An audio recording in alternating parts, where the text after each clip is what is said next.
Hi everyone, welcome back to my channel. तो आज के वीडियो में ना कोई प्रोडक्ट्स की रिव्यू और ना ही कुछ और। आज के वीडियो में कुछ डिफरेंट होने वाला है। आज मैं आप सबके साथ कुछ स्पेशल शेयर करने वाली हूँ।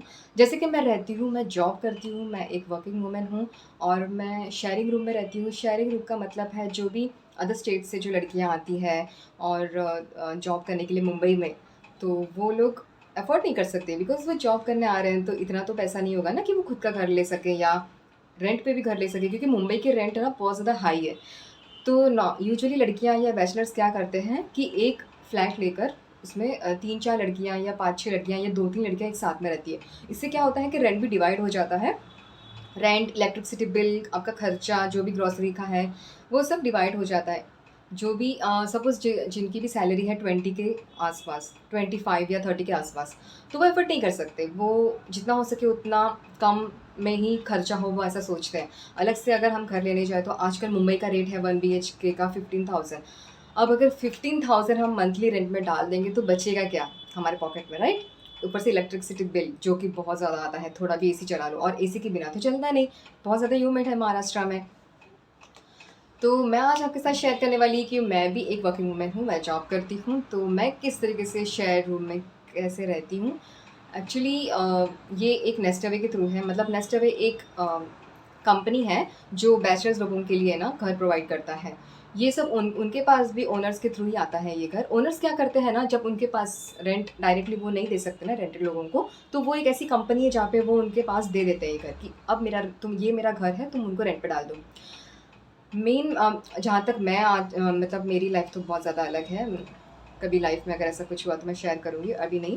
बट जहाँ तक मैं बाहर निकली हूँ इस चीज़ से, तो मैंने ये देखा है कि आजकल के ओनर्स लोग हैं ना, अगर उनके पास पैसा है तो उन्होंने घर ले लिया, तो वो क्या करते हैं मोस्टली फैमिली लोगों को ना देकर है ना बैचलर्स लोगों को देते हैं। बिकॉज फैमिली के पास से है ना मंथली उनको 15 या 20,000 ही रेंट आएगा, बट बैचलर लोगों से ना उनको बहुत ज़्यादा मंथली, जहाँ पे उनको फैमिली से 15,000 आता है ना, उनको तो अभी मैं आपके साथ शेयर करने वाली हूँ मेरा होम टूर। और प्लीज़ वीडियो को देख के जज मत करना, बिकॉज हम सब लड़कियां वर्किंग वुमेन्स होती है, वर्किंग का बाहर काम करती हैं। किसी का नाइट शिफ्ट होता है तो किसी का डे शिफ्ट होता है। तो प्लीज़ वीडियो को देखिए, मैं इस वीडियो को देखकर बिल्कुल भी जज मत कर। मैं खड़ी हूँ एंट्रेंस पे और जैसे ही मैं एंट्रेंस पे आऊँगी वहाँ पे है ये एक कबॉर्ड, ठीक है। उसके बाद आता है यहाँ पर एक गैलरी, और ये जो भी सामान सब आप देख रहे हो ना मेस, वो है मेरा, क्योंकि मैं यहाँ से अभी शिफ्ट हो रही हूँ। तो ये सब सामान मेरा है। और जैसे ही हम अंदर आएंगे वहाँ पे एक ये टेबल है जहाँ पे हम कुछ भी रख सकते हैं। जैसे कि सब इलेक्ट्रिसिटी बिल या जो भी सोसाइटी के पेपर्स आते हैं ना, वो हम लोग इस टेबल में रख देते हैं। उसके बाद आता है यहाँ पे, जैसे कि ओनर की तरफ से ये एक सोफ़ा बेड दिया हुआ है और ये एक बेड दिया हुआ है जो कि बहुत ही बेकार है। हम मुझे तो नहीं पसंद आता, मैं तो रहती हूँ अंदर ही, मैं बैठती नहीं कभी बाहर आके। उसके बाद डायरेक्ट आता है हमारा किचन। ओके, तो आप अब सोच रहे होंगे कि हम शेयर्ड लड़कियां किस तरीके से मैनेज करती हैं। तो हम मोस्टली क्या करते हैं, हम 4 लड़कियां रहती हैं। मैं आपको किचन बता देती हूँ। ये किचन है, ये फ्रिज है ना ओनर का है। बाकी जो भी यूटेंसिल्स देख रहे हो आप, वो हम लड़कियों का है। हम सब अपने अपने हिसाब से डिवाइड करके ले लेते हैं। और जो भी ग्रोसरी होता है ना, वो हम ऐसे ही करते हैं। तो हम लड़कियां सब खरीद लेती है। और ये जो वाटर प्यूरीफायर है ये ओनर का है, और ये गैस ओनर का है। बेस्ट पार्ट ये है कि पाइपलाइन है तो उसका कोई टेंशन नहीं। तो बस इतना ही ओनर का है, बाकी तो सारे यूटेंसिल्स हमारे ही हैं। मैं आपसे बाद में शेयर करूँगी कि हम लोग किस तरीके से सब डिवाइड करते हैं। उसके बाद आता है ये 2 BHK है। तो यहाँ पे एक रूम है जो कि मेरी रूममेट्स अभी है नहीं, तो लॉक है। तो यहाँ पे एक रूम है जो मेरे ही जितना है, मैं आपको बताऊँगी तो समझ में आ जाएगा। उसके साथ ही एक वॉशरूम है यहाँ पे जो कि ये वाले रूम का अटैच है, उनको बाहर मिलता है। और ये है मेरा वाला रूम। अब मेरे रूम में ना वॉशरूम अटैच है, ओके। तो ये वॉशरूम मेरे रूम में अटैच है। और इसमें जैसे कि वो वाले रूम में जैसा था वैसे ही बता रही हूँ मैं। ये मेरी एक रूममेट है, उसका है ये मेंस। करते हैं ओनर्स मोस्टली उनको देना होता है बैचलर्स लोगों को, ठीक है। तो ये बहुत ही छोटा सा रूम है जहाँ पे वो लोगों ने 2 बेड डाल के रखा है। एक तो ये वाला बेड है और एक ये बेड और एक यहाँ पे कबॉट है। तो अभी 2 लड़कियों का कबॉट एक साथ अंदर फिट नहीं हो सकता, इसलिए मैं सबसे पहले आई थी यहाँ पे। तो मैंने वो बेड सामने वाला देख रहे हो, मैंने कर लिया था डन। और ये ताकि मुझे कबॉट अंदर वाला मिल सके। अब मेरी जो रूममेट है उसका कबॉट है बाहर, जो कि मैंने अभी आपको यहाँ पे बताया था, ये वाला। तो इस तरीके से मैनेज करते हैं हम लोग। हाँ, मैं मानती हूँ कि बहुत ज़्यादा। तो आप सब सोच रहे होंगे कि हम सब लड़कियाँ किस तरीके से डिवाइड करती है, कैसे मैनेज करती है खर्चे को। तो हम सब लड़कियाँ भी, जैसे कि मैं यहाँ की हूँ, बट बाकी जो मेरी रूममेट्स है वो कोई लखनऊ की है, कोई एमपी की है, कोई केरला की है। तो हम लोग है ना क्या करते हैं, अभी पता नहीं होता कि कब लड़की कब यहाँ से चली जाए, ठीक है। कोई 2 महीने रह के चला जाता है, कोई 1 साल रहता है, कोई 6 महीना रहता है। तो हम लोग क्या करते हैं, एक ऐप आता है स्प्लिट वाइज करके, वो ऐप को डाउनलोड कर देते हैं हम लोग। और उसके बाद हम सब है ना अपने खर्चे, जैसे कि अगर मैंने कुछ खरीदा तो मैंने उसमें डाल दिया, ए टू जेड कुछ भी हो, 1 रुपये की चीज़ हो। तो अगर हम घर के लिए खरीद रहे हैं तो वो हम उसमें डाल देते हैं, अगर पर्सनल यूज़ के लिए खरीद रहे हैं तो वो नहीं डालते हैं। तो जो भी डिवाइड होने वाला होता है हम चारों में से, तो हम उस ऐप में डाल देते हैं। तो वो ऑटोमेटिकली है ना, वो ऐप बहुत ही ज़्यादा अच्छा है। हम स्पेशली तो हम लोगों के लिए वो बहुत ज़्यादा अच्छा है कि उसमें कुछ करना नहीं पड़ता, ऑटोमेटिकली उसमें डिवाइड हो जाता है। अगर माइनस प्लस हो रहा है तो वो ऑटोमेटिकली सब हो जाता है। तो हम चारों ने ऐसा एक बना के रखा हुआ है अपना।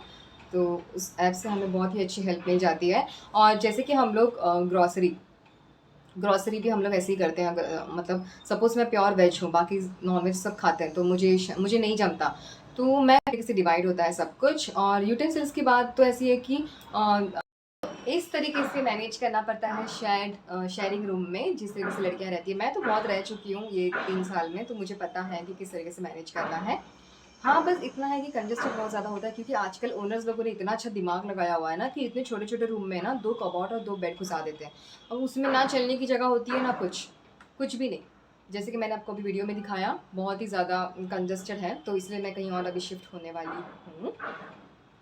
क्योंकि मुझे ये है ना, एक्चुअली डबल ऑक्यूपेंसी है। डबल ऑक्यूपेंसी में बहुत ज़्यादा कंजस्टेड हो जाता है। मैं जाऊँगी अभी सिंगल ऑक्यूपेंसी में, जहाँ पे मेरा खुद का पर्सनल रूम के अंदर ही वॉशरूम हो और गैलरी हो बहुत अच्छा सा, और इतना रूम हो तो भी बस है। बट इतना है कि एक है ना पर्सनल रूम मिलना चाहिए, क्योंकि मैं यूट्यूबर हूँ, मुझे यूट्यूब वीडियोस बनाने होते हैं। तो सपोज़ यहाँ पे कोई बैठा है तो नहीं जमता वैसे वीडियो बनाने के लिए। एकदम ऐसे अकेला होना चाहिए सब कुछ, आसपास में कुछ नहीं होना चाहिए, तब जाके वीडियो प्रॉपर बनती है। तो ऐसे तो ऐसे भी काफ़ी जगह पे मैं रह चुकी हूँ लड़कियों के साथ, जहाँ पे अगर मेरी सैलरी सपोज़ 40 या 50 हो, सपोज़ 50 हो, और मेरे साथ जो रूममेट्स रहती हैं उनकी 20 हो, या किसी की तो 1 लाख के ऊपर हो। तो इस ऐसे टाइम पे ना थोड़ा सा दिक्कत हो जाता है, क्योंकि जो 20,000 सैलरी कमाने वाली लड़की तो सारा एफर्ट नहीं कर सकती ना। तो इसीलिए ना ज़्यादातर लड़कियाँ ना डबल शेयरिंग में जाती हैं, इस तरीके से जहाँ पे अभी मैं रह रही हूँ। क्योंकि यहाँ पे ना बहुत कम पड़ जाता है रेंट और ये। फिर भी इस जहाँ पे मैं डबल शेयरिंग में रह रही हूँ ना, आप रेंट सुन के बहुत शॉक हो जाओगे, क्योंकि इतना कंजस्ट है स्टिल। हम 4 लड़कियाँ रहती है, हम चारों लड़कियों का रेंट है 9,000 पर, ठीक है। तो 9 इंटू 4 इज़ 36,000 मंथली ओनर को रेंट मिलता है। और वही अगर वो फैमिली को दे देना तो उसको 15 या 18,000 से ऊपर नहीं मिलेगा, बिकॉज़ ये बहुत ही पुराना कंस्ट्रक्शन है। आपने देखा होगा घर बहुत ज़्यादा पुराना है, कुछ भी किया हुआ नहीं है, ना ही कलर ना कुछ, पर्दों का। मैंने आपको जैसे बताया ना कि आजकल ओनर्स लोग इस तरीके से कमाते हैं बैचलर्स लोगों से, और बैचलर्स लोगों को है ना ज़रूरत है, ठीक है। तो वो लोग दे देते हैं, वहाँ वो कहाँ रहेंगे। और लड़कियाँ ज़्यादातर सेफ जगह पे ही रहना पसंद करेगी ना, कहीं पर भी तो नहीं रहेगी। इसलिए वो लड़कियाँ मजबूरी की वजह से ना दे देती है इतना रेंट, वरना एक्चुअली वर्थ नहीं है। 9,000 रुपीज़ है ना डबल ऑक्यूपेंसी का देने का, बहुत ज़्यादा कंजस्टेड भी है। और जैसे कि इलेक्ट्रिसिटी बिल हो गया, इलेक्ट्रिसिटी बिल आता है कुछ 3,000 के आसपास। तो हम 4 लड़कियां हैं, तो फिर वो डिवाइड हो जाता है, हम लोग कोई भी एक पे कर देते हैं। और हमने अपना व्हाट्सएप ग्रुप बना के रखा हुआ है, ऐसे सब हम लोग मैनेज करते हैं अच्छे से। हाँ, एक बार मेरे साथ एक इंसिडेंस हुआ था। सब एक जैसे तो नहीं होते हैं, राइट। तो मेरे साथ एक इंसिडेंस हुआ था। मैंने है ना मेरे यूट्यूब की वजह से, जस्ट बिकॉज ऑफ यूट्यूब मैंने नेट लगाया था। अगर यूट्यूब नहीं होता, मैं नहीं चलाती यूट्यूब चैनल, मैं ओपन नहीं करती, तो शायद मैं नेट नहीं लेती।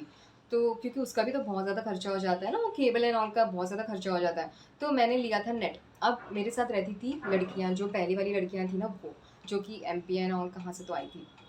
तो उन्होंने क्या किया, मेरे साथ चीटिंग हुई थी। उन्होंने क्या किया कि उन्होंने बोला कि नेट का पासवर्ड दे दो और हम लोग डिवाइड कर लेंगे।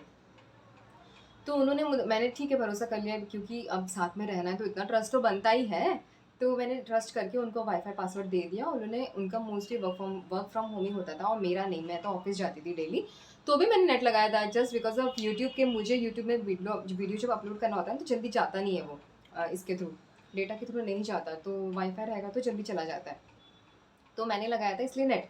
तो ये लड़कियों ने मुझे बोला था कि मुझे हमको दे दो, हम लोग चारों भी डिवाइड कर लेंगे। उसमें से 2 लड़कियाँ जो वो रूम में रहती थी, उन्होंने किया मेरे साथ चीटिंग। वो दोनों को कंपनी ने शायद पता नहीं क्या हो गया उनको जा निकलना पड़ा कंपनी से। तो उन्होंने ना बिना मेरे पैसे दिए, नेट के पैसे दिए वो चले गए यहाँ से।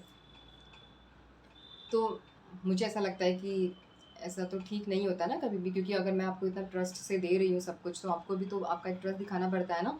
कुछ भी हो अपना हिसाब हमेशा क्लियर रखना पड़ता है, पता है, कहीं पर भी ना तो रिलेशंस बहुत ख़राब हो जाते हैं, भले वो कोई भी हो, कहीं पर भी हो, अपने खुद के हो, पर्सनल हो या कुछ भी हो, फ्रेंड्स से रिलेटेड हो, फैमिली से रिलेटेड हो, पैसा हमेशा क्लियर होना चाहिए। पैसे की वजह से ही झगड़े होते हैं बहुत ज़्यादा।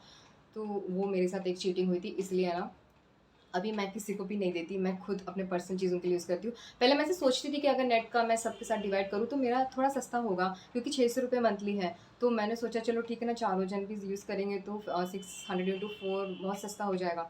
बट नहीं, फिर ये सब चीज़ें होती है तो मन नहीं करता देने का। फिर ऐसा लगता है जाने दो, थोड़ा बहुत पैसा जाएगा चलेगा, बट हम खुद ही अपने पर्सनल चीज़ों के लिए यूज़ करेंगे। वो मेरा ये वीडियो अच्छा लगा होगा, और आपको अगर और कुछ जानना है मुझसे तो प्लीज़ मुझे कमेंट सेक्शन में बताइए, मैं आपके साथ बहुत कुछ शेयर करूँगी। तो मिलते हैं नेक्स्ट वीडियो में, टिल देन बाय।